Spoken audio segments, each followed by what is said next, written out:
Avant sa mort en 2023, le magnat Harrods a dépassé la rhétorique du complot pour révéler la douleur brute et viscérale d'un père qui a réalisé que son ambition avait conduit son fils et la princesse dans un piège mortel. Grâce aux documents déclassifiés de l'opération Paget et aux témoignages récents de 2024, nous mettons au jour les avertissements secrets reçus par Diana quelques heures avant l'impact.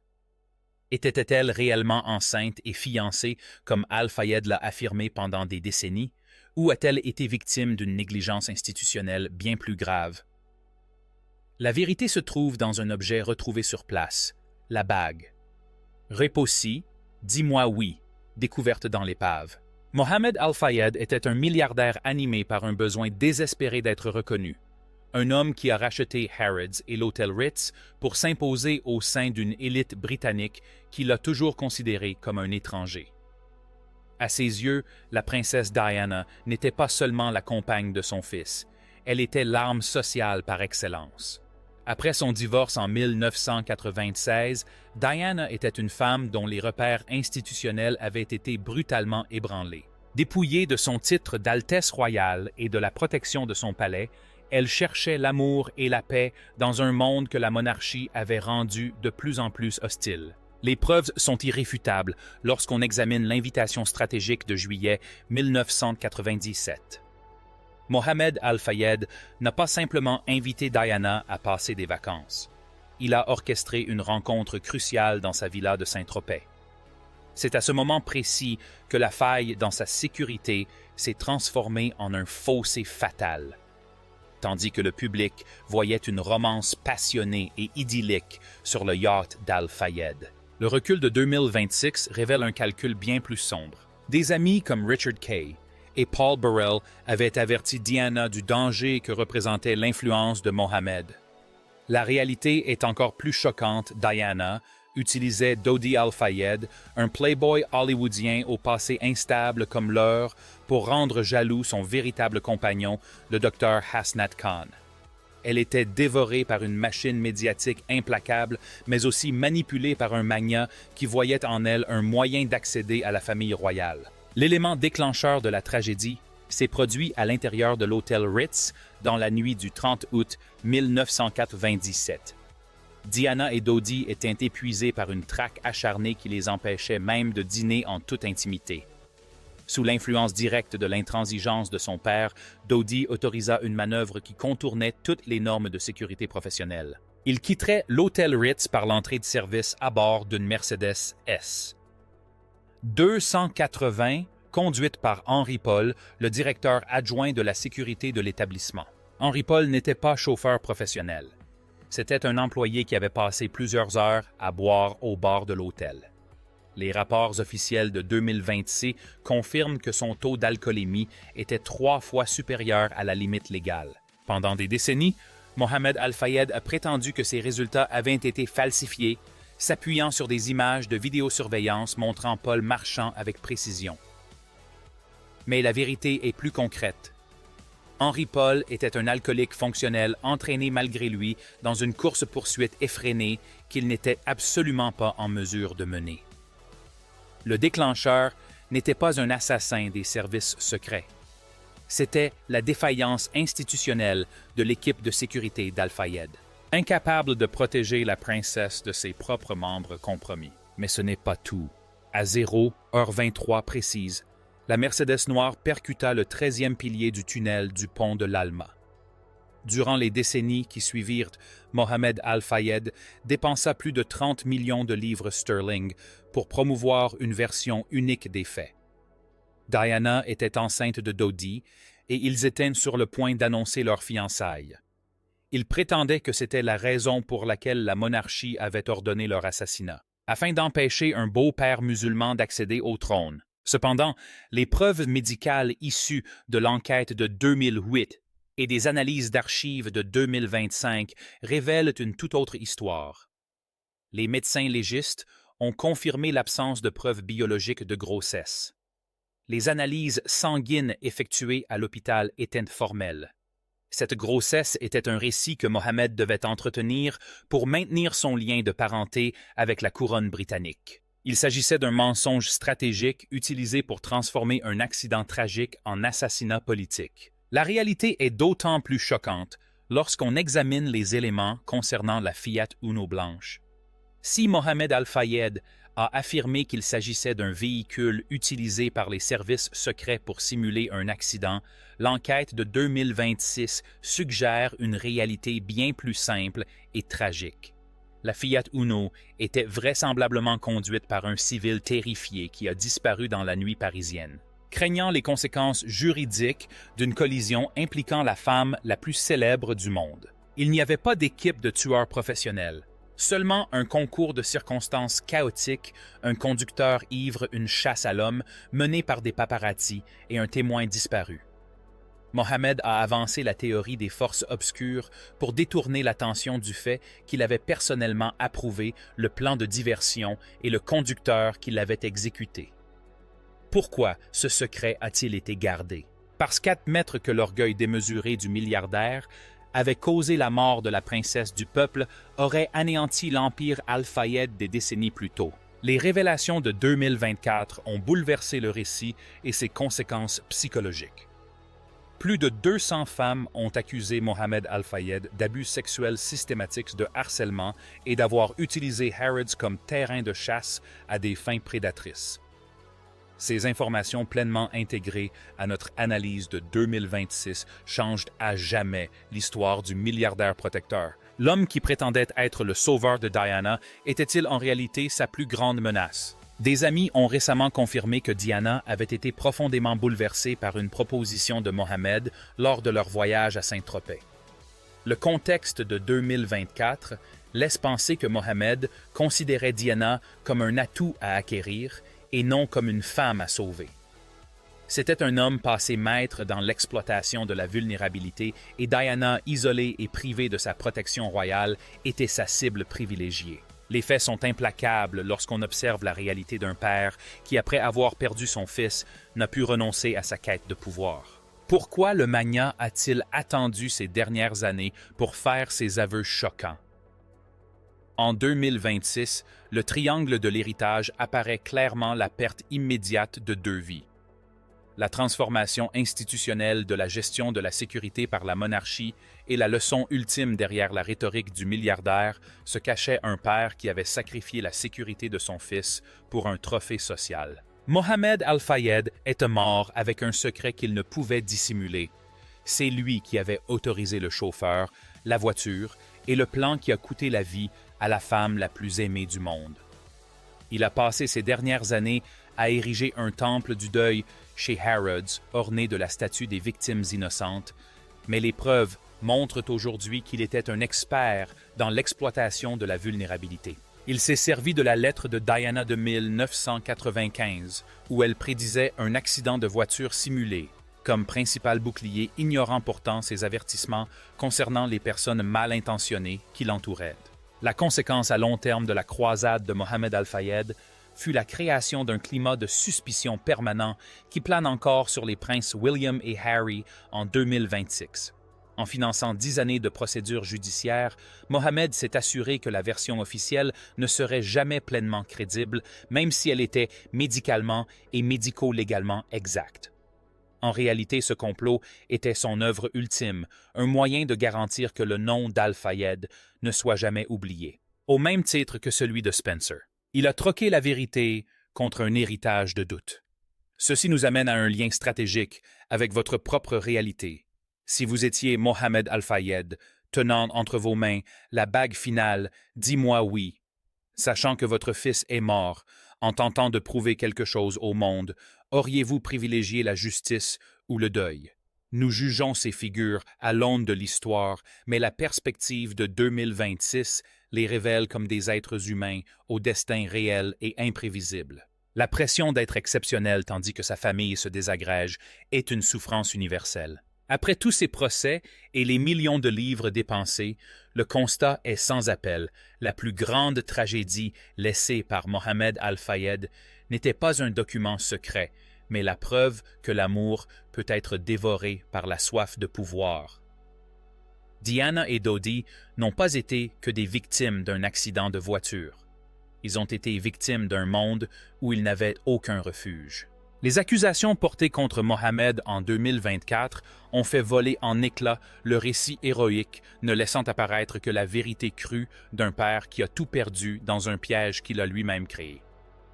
Si Mohamed Al-Fayed n'avait jamais invité Diana à Saint-Tropez, s'il n'avait jamais autorisé le stratagème mis en place à l'hôtel Ritz Diana, serait-elle encore là en 2026, vivant l'amour et la paix qu'elle recherchait désespérément? Ou sa fin était-elle inévitable dans un monde qui lui refusait toute dignité? La vérité sur Diana est un héritage qui appartient à ses fils et non à un complot ourdi par un magnat. Si vous pensez que l'humanité de Diana mérite d'être préservée des rumeurs, aimez cette vidéo et abonnez-vous à notre chaîne. Rejoignez-nous pour continuer à lever le voile sur les mystères royaux qui n'auraient jamais dû être révélés. Dites-nous en commentaire, croyez-vous que Mohamed Al-Fayed était un père en quête de justice ou un milliardaire cherchant à dissimuler sa culpabilité? Qui, selon vous, est réellement responsable de la panne de courant à 4 heures du matin? Nous vous donnons rendez-vous pour la prochaine enquête où les preuves seront les seules à ne pas mentir. Suivez-nous dans notre quête de la vérité jusqu'à son aboutissement. L'enquête sur les zones d'ombre de la monarchie britannique se poursuit et seuls les faits permettront un jour de rétablir la mémoire de la princesse. N'hésitez pas à nous faire part de vos théories. Mais souvenez-vous que ce sont les documents, les rapports médico-légaux et les preuves anatomiques qui, en dernier ressort, établiront la vérité. La tragédie survenue dans le tunnel a immédiatement provoqué une vague d'émotions mondiales, marquant le début d'une bataille juridique de 10 ans qui allait coûter à Mohamed Al-Fayed sa réputation et des millions de livres sterling. Dès les premiers mois de 1998, le milliardaire, autrefois père endeuillé, s'était mué en agresseur stratégique, multipliant les recours juridiques pour contester la version officielle d'un simple accident de la route. Il transforma le sous-sol de Harrods en un sanctuaire, y érigeant la statue des victimes innocentes, qui représentait Diana et Dodi comme martyrs d'un complot royal. Les preuves sont irréfutables lorsqu'on examine les notes internes de l'époque. Mohamed Al-Fayed utilisait son empire financier pour financer un réseau de renseignements privés engageant d'anciens agents des services secrets afin de trouver des preuves d'un assassinat que la police française niait catégoriquement. Ce fut la première manifestation des conséquences. La marchandisation du deuil au service d'une vengeance personnelle contre le pouvoir qui lui avait refusé la nationalité britannique. Mais ce n'est pas tout. Entre 2004 et 2008, le gouvernement britannique a été contraint de lancer l'opération Paget, l'enquête criminelle la plus coûteuse et la plus exhaustive jamais menée sur un accident de voiture. Sous la direction du commissaire John Stevens, l'enquête a analysé chacune des 98 allégations de complot formulées par Mohamed Al-Fayed. La réalité est encore plus choquante lorsqu'on examine le rapport final publié en 2008. L'enquête a dépensé près de 4 millions de livres sterling pour prouver qu'il n'y avait eu aucun signal secret du Secret Intelligence Service, aucune Fiat Uno blanche orchestrée par des agents et aucune grossesse. Tous les prélèvements biologiques effectués sur le corps de Diana, conservés conformément à la chaîne de traçabilité médico-légale, ont confirmé qu'elle n'était pas enceinte. Le refus de Mohamed Al-Fayed d'accepter ces conclusions a engendré une rupture définitive avec la famille royale, faisant du grand-père du futur roi une personne persona non grata aux yeux de la monarchie pour le restant de ses jours. L'héritage durable de ce conflit se manifeste dans le traumatisme psychologique des princes William et Harry. Tandis que Mohamed Al-Fayed propageait la thèse d'un assassinat royal, les deux jeunes garçons ont grandi dans un monde où la mort de leur mère était instrumentalisée à des fins politiques. En 2026, force est de constater que la véritable conséquence de la croisade de Mohamed a été la naissance d'une culture du complot omniprésente qui continue d'entourer le nom des Spencer. L'insistance du milliardaire à affirmer que l'establishment avait assassiné Diana a jeté les bases de la méfiance envers les médias qui caractérisent aujourd'hui la vie du prince Harry. La vérité est encore plus choquante. La campagne de Mohammed Al-Fayed n'a pas protégé la mémoire de Diana. Elle l'a instrumentalisée. Elle a contraint ses fils à assister pendant plus de 10 ans à la rediffusion des derniers instants de leur mère dans les tribunaux, les empêchant de trouver la paix que Diana elle-même recherchait depuis l'été 1997. Les preuves sont irréfutables lorsqu'on examine le retrait stratégique du mémorial de Harrods en 2018. Les nouveaux propriétaires du grand magasin, la Qatar Investment Authority, ont compris que le récit d'Al-Fayed devenait un handicap. Ils ont restitué la statue à la propriété privée de Mohammed Al-Fayed, effaçant ainsi de fait son héritage matériel du cœur de Londres. Ce fut la seconde conséquence de cette décision, l'effacement progressif de l'influence de Mohammed de la mémoire collective. En 2024 et 2025, la diffusion par la BBC du documentaire révélant la face sombre de Mohammed Al-Fayed a apporté la pièce finale accablante au puzzle. L'homme qui se prétendait le gardien de la vérité s'est révélé être un prédateur ayant abusé de son pouvoir pendant des décennies. Cette analyse minutieuse de sa personnalité rend impossible de considérer ses déclarations de 1997 comme les actes d'un père altruiste. Elles apparaissent plutôt comme les tentatives désespérées d'un homme pour garder le contrôle d'un récit qui lui échappait. Pourquoi le secret de la véritable nature de Mohammed a-t-il été gardé si longtemps? Parce que la tragédie de Diana était si immense que personne n'osait remettre en question celui qui réclamait justice à grands cris. Il était protégé par le chagrin collectif. La dimension humaine de cette histoire réside dans la prise de conscience que derrière la rhétorique du milliardaire se cachait une princesse solitaire, ayant échappé à une institution étouffante pour se retrouver dévorée par l'ego d'un autre. Diana aspirait à une vie normale, mais Mohammed Al-Fayed ne pouvait que lui offrir davantage de publicité. Il la traitait comme un trophée social, un atout biologique pour accéder au pouvoir et finalement comme une pièce à conviction dans sa lutte contre la couronne. La perspective de 2026 nous montre que le véritable complot n'était pas le crash lui-même, mais la façon dont Mohammed Al-Fayed a manipulé les suites de l'accident pour s'assurer qu'il ne soit jamais tenu responsable du plan de diversion qu'il avait personnellement approuvé. La question est la suivante si vous aviez été Mohammed Al-Fayed dans les sous-sols de Harrods en 1998.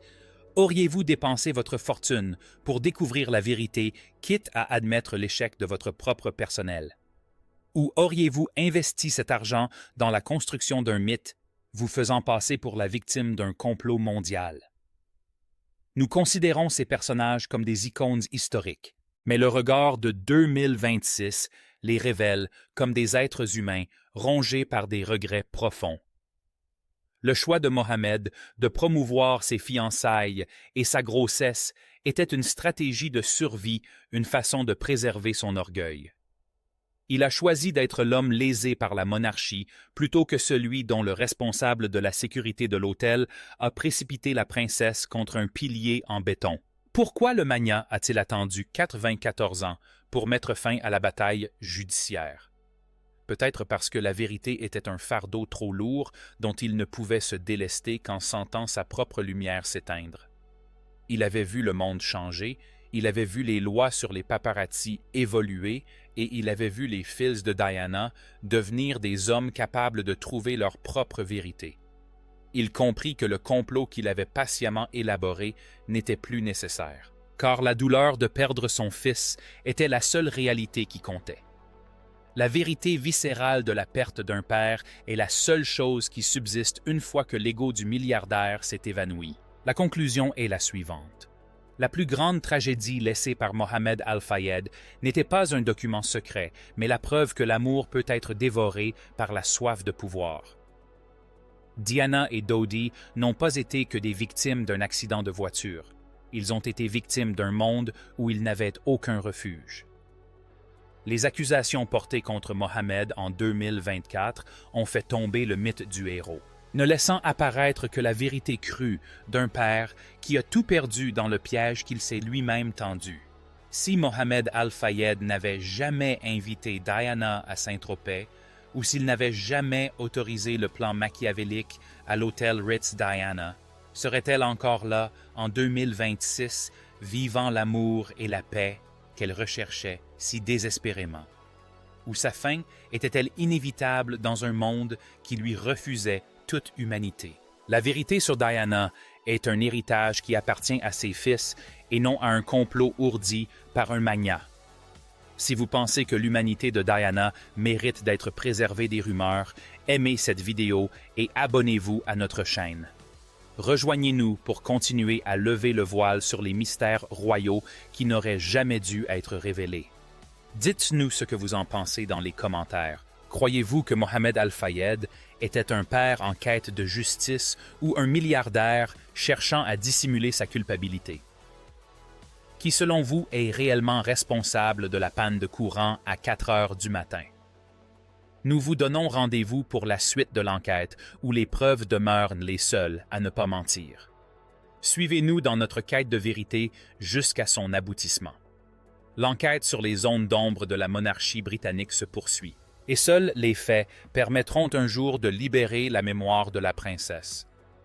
La vérité n'appartient à personne pourvu qu'elle soit enfin révélée au monde qui l'aimait. L'enseignement final de cette enquête est que les questions relatives au tunnel du pont de l'Alma n'étaient pas destinées à être résolues par la fortune d'un milliardaire ou par une enquête royale. Les preuves suggèrent une hypothèse glaçante. Si Mohamed Al-Fayed avait privilégié la simple sécurité de ses invités plutôt que les manœuvres tactiques de diversion et la recherche de prestige social, Diana serait-elle encore parmi nous en 2026? Voyant peut-être grandir ses petits-enfants dans le amour et la paix qu'elle désirait tant, ou bien la tragédie de la femme, la plus aimée au monde, était-elle une collision inévitable entre deux formes d'avidité? Le devoir froid de la couronne et l'ambition démesurée d'un magnat. Xavier Gourmelon, le pompier qui a entendu son dernier souffle, demeure le seul à avoir vu en elle un être humain, tandis que tous les autres n'y voyaient qu'un symbole ou un trophée.